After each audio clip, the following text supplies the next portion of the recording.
Bonjour les petits amis, j'espère que vous allez bien. J'espère que vous allez bien pour de vrai. Plus sérieusement, est-ce que parmi vous, certains jouent à Warzone ou à Halo? Honnêtement, je préfère Halo. Warzone, je trouve que c'est un jeu super nul. Mais bon, des fois, pour passer le temps, ça fait plaisir. Je vous laisse me répondre en privé, sous la vidéo YouTube, peu importe. Nous verrons. Début d'année, j'ai pas fait de live hier, je sais, mais il s'avère que je suis un trader qui trade et pas un trader de story. Donc, si je dois choisir entre faire un live et prendre des positions, je vais prendre des positions et on verra pour la suite plus tard. Euh, j'ai pris trois setups, GBP JPY, GBP USD, Euro JPY, j'ai le screen des positions, ne vous inquiétez pas. Mais c'est pas forcément important, puisqu'au final, c'est quelque chose. J'avais déjà parlé de ça il y a quelques temps et on est juste revenu sur une position prenable au niveau de ces setups. Et même là, il reste quelques petits jours, on va dire, avant d'atteindre la zone finale sur GBP USD. J'ai pris un peu de risque peut-être sur cette position, mais bon, ça m'a fait quand même une journée à 20% pour le moment de sécuriser, avec 3% de risque, bien évidemment, hein. Ne pensez pas qu'on fait ça en risquant 0,005%. Mais bon, ça fait partie d'un trip, on va dire, et chacun gère son compte et gère ses investissements comme bon lui semble. Moi, je les gère de cette manière. Ça me va très bien de gérer ça comme ça. Si vous voulez le gérer différemment, vous le gérez différemment. On va pas se mentir. C'est propre à chacun, on va se dire. Euh, Ben, je me rends compte que je vais pas avoir grand-chose à dire de plus. Enfin, je ne monte pas sur des time frames aussi grandes. Je vais descendre de time frame. C'est des trades que j'ai pris sur du daily, mais qui vont attendre longtemps, je pense, avant de comment ça s'appelle, euh, bien payer, si ce n'est juste payer. Et c'est pour ça qu'en général, je préfère les trades en H1. Donc, GBP USD sur du H1. On a eu l'ouverture de marché à la baisse. J'ai attendu que le gap soit comblé avant de prendre ma position. Je suis en position à 1,35 900. Donc là, on est au point d'entrée normalement. Tac, tac, tac, ouais, on est au niveau du point d'entrée. Donc on pourrait potentiellement repartir sur une position ici. C'est possible, hein, il y a pas de mauvaise stratégie, il n'y a pas de mauvaise entrée, on va dire. Enfin, si, il y a des mauvaises entrées, mais c'est pas non plus la chose la plus dégueulasse d'avoir quelques pips de battement dans une position.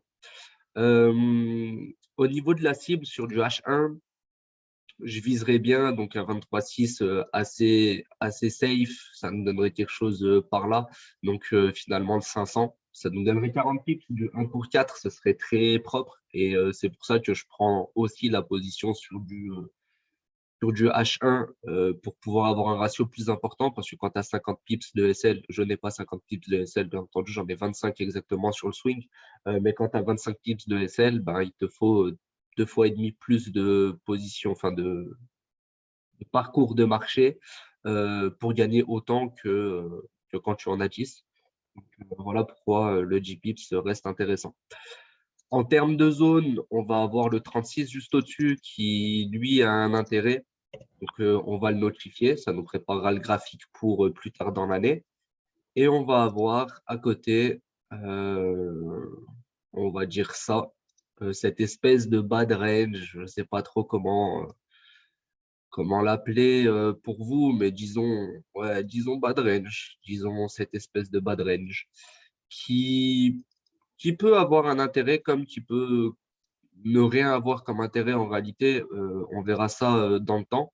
Mais pour le moment, c'est intéressant. Au niveau du plan, donc on peut soit avoir un espèce de double top qui se crée ici et le prix qui part, soit avoir un prix qui part à partir d'ici directement. Donc je vais plutôt mettre ici, comme ça on ne me crie pas dessus. Voilà, par là. Et pareil, derrière, on pourra avoir un repli ou non au niveau de notre range. pour ensuite partir. C'est des plans qui sont tout à fait envisageables. Donc sur GBP USD, voilà ce qu'on a. Je vais prendre le setup daily ici. Donc là, déclenchement de la position de ce côté. Voilà, bah ça avait déjà été notifié finalement. Ça avait déjà été notifié la semaine dernière. Je pense que c'était sur ce lieu-là que j'avais pris la position, ou du moins que la position aurait pu être prise. Vu que j'ai un doute, je vais y mettre en bleu. Jaune, c'est quand je le prends sur le petit compte. Bref, je vous ferai un peu de couleur un peu plus tard. Passons à GBP JPY maintenant. Donc GBP JPY qui lui est bien parti pour bien payer. Bon, une analyse qui a été faite avec les étudiants la dernière fois. Setup plutôt pas mal. Je viens de me rendre compte qu'on est pile dessus, donc c'est cool. En termes de position, je l'ai déclenché là, ici. Ça tombe sur ce que j'avais dit avec un des étudiants. Donc là, c'était un setup daily. Voilà, c'était le setup ici. Pareil, je vais le mettre en bleu parce que lui, il n'a pas été pris.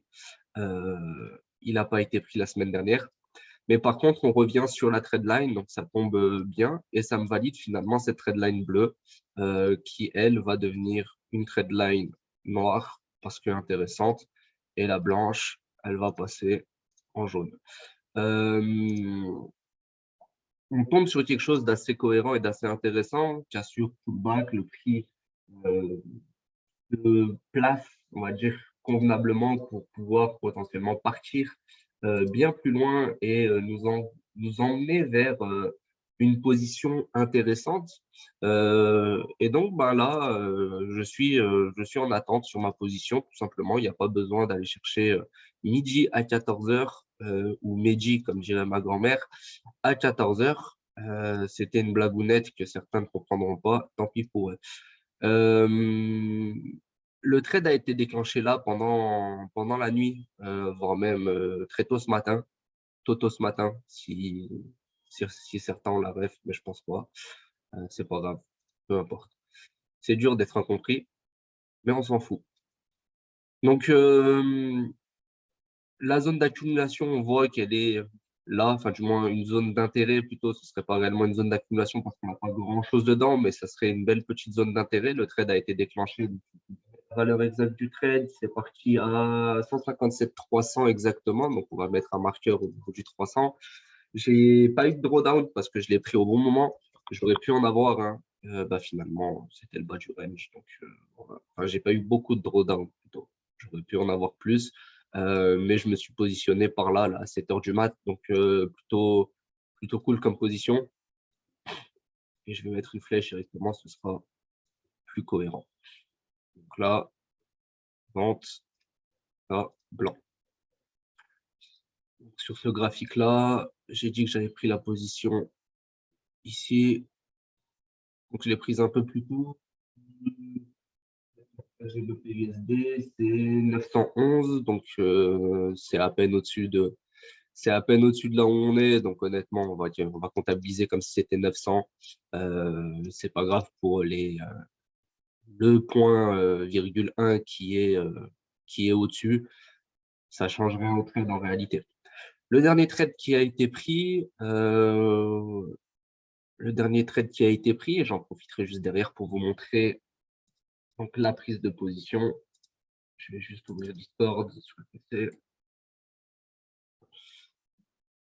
Voilà, voilà. Donc, le dernier trade qui a été pris, c'est sur Euro JPY. Donc, Euro JPY de ce côté-là. Avec une très belle position. Elle, je l'ai clôturé. J'ai fait du 1 pour 2.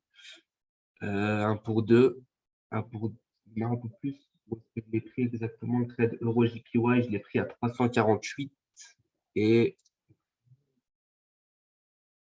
donc 348, ça tombe par là, quasiment tout en haut. C'est une très belle position pour ouvrir l'année parce que c'est le seul moment où je commence vraiment à trader finalement, hein. Donc, on est sur quelque chose d'assez sympathique. Sympathique. Ben voilà, c'était pile là-dessus. Comme quoi, pas besoin de mentir, hein. Quand les choses sont bien faites, il y a pas besoin de mentir, hein. Il n'y a pas besoin de mentir. Donc, bon, bah, belle position. Que voulez-vous que je vous dise?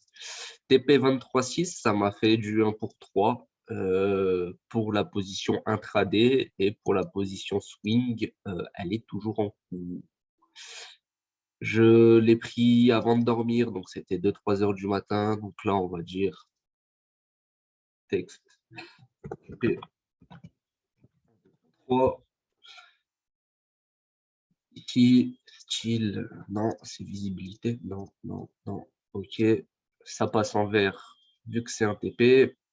Et pour le swing, bah finalement, c'est la même position, juste je l'ai pas clôturé de suite. Je vais juste partir en daily sur ce graphique-là, histoire d'avoir quelque chose de propre. Voilà.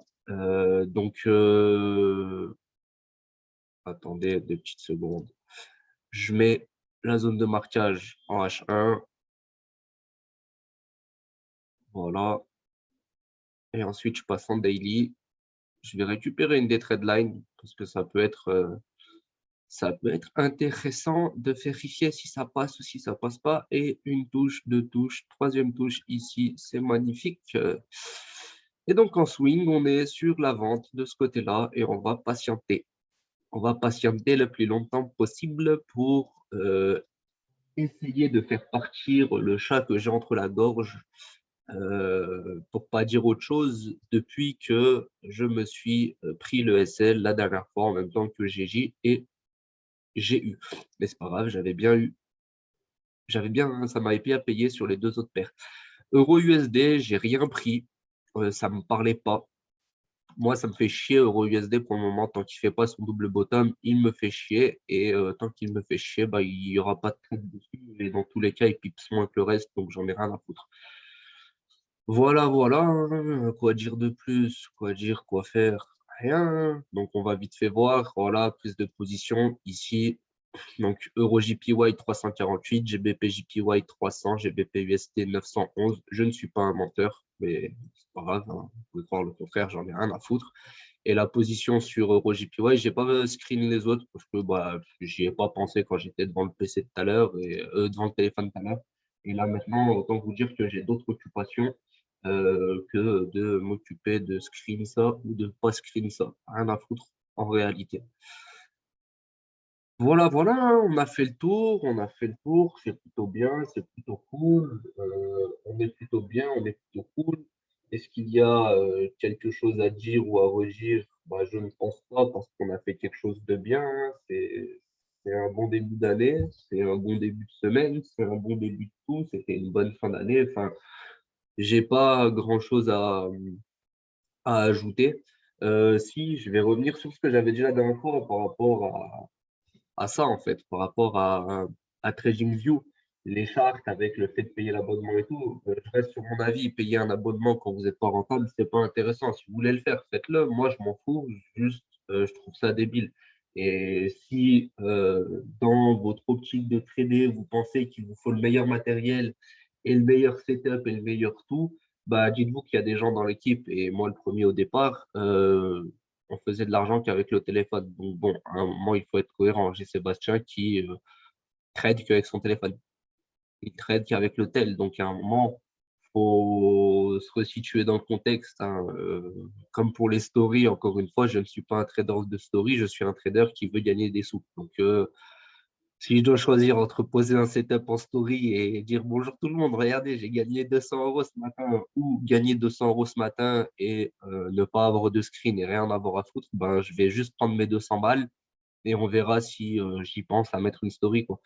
Donc, euh, donc voilà, juste trouver où vous vous situez et trouver ce que vous voulez, c'est plus cohérent que d'essayer d'avoir du top matériel alors que vous avez des résultats top pourris. Voilà. Bonne journée tout le monde. On se donne rendez-vous plus tard dans la semaine. Salut!